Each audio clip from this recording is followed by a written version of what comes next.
Am I the a-hole for sending my parents and their spouses a "F you" message before going no contact? I don't know if "F you" message is the right word, but that's what my boyfriend's brother and sister jokingly called it, so I'll use it here. I'm a 20-year-old guy, and for the last 2 years, I've been low contact with both of my parents. Their spouses never wanted me around, and as soon as their legal responsibility for me ended, I was essentially kicked out. I ended up homeless for a short while until my boyfriend and his family stepped in and gave me a place to live. Honestly, if it weren't for them, I don't know where I would be right now. They probably saved my life. It was actually my boyfriend's parents who encouraged me to write that final message. They could see how much I was still hurting from my past, even though I tried to downplay it. His mom especially sat me down one night and said, "You deserve closure. You deserve to let it out. They need to hear it, even if they don't care." She even helped me go over my words because I had so much bottled up anger and sadness that I couldn't even figure out where to start. Now, to explain why things got this bad, I have to go back. People always ask why my parents and their spouses hated me so much. The truth is, I was never supposed to exist. I was an affair baby. Actually, a double affair baby. Both of my parents were married to other people when they started sneaking around. My mom got pregnant with me, and that's how their secret affair blew up. From day one, my existence was nothing but proof of their betrayal.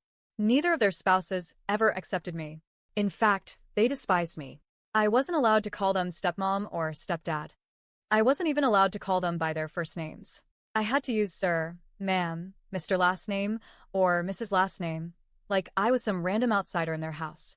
I never carried either of my parents' last names because their spouses didn't want me tied to their family.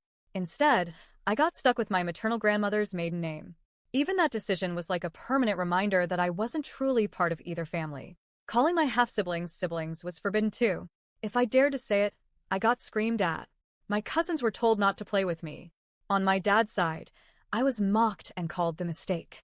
On my mom's side, I was invisible, never invited, never included. At family gatherings, I wasn't in group photos. I was the shadow nobody acknowledged. Imagine being a little kid and watching your brothers and sisters laugh with your parents while you sit alone, knowing everyone would rather you didn't exist. That was my childhood. Life at home was a nightmare. I was passed back and forth like unwanted luggage. My parents argued constantly about who had to keep me longer. Sometimes I'd fall asleep in one house and wake up in the other because someone decided they were done with me for the week. My education didn't matter. If I needed school supplies, I got the cheapest. If I needed glasses, they bought the lowest quality pair. If I struggled in school, I was told to suck it up. No one cared enough to guide me, encourage me, or even notice. When I turned 17, things got even uglier. The four adults, my mom, dad, and their spouses, were literally fighting over who wouldn't take me.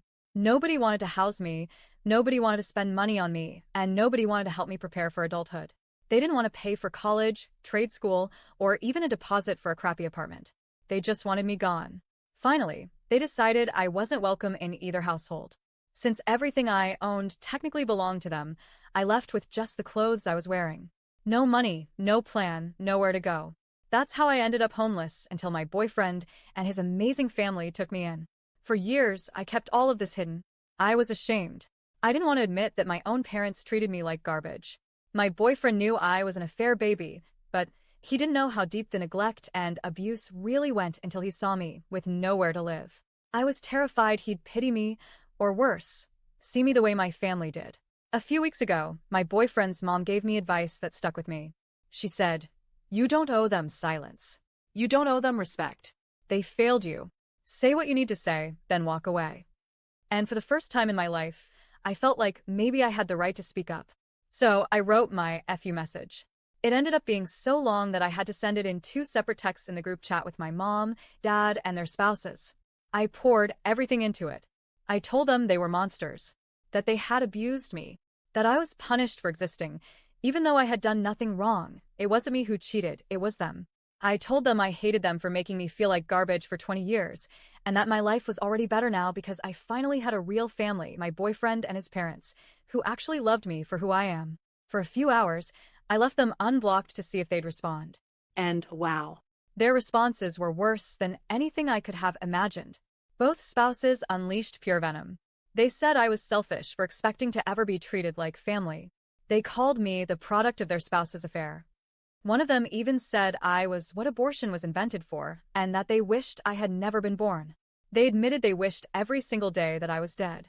And my bio parents? They weren't much better. They accused me of being ungrateful and disrespectful. They said I should be thankful they gave me food and a roof until I turned 18, as if basic survival was some huge gift. They called me entitled for wanting more than the bare minimum. My boyfriend read the responses with me. He told me immediately to block them again. I did, and I haven't looked back. But now I keep asking myself, was it worth it? Would it have been smarter to just disappear quietly, block them without a word, and move on? Or was I right to finally let it all out, even if it ended with them spitting more poison at me? So, am I the a-hole for sending my parents and their spouses a FU message before going no contact?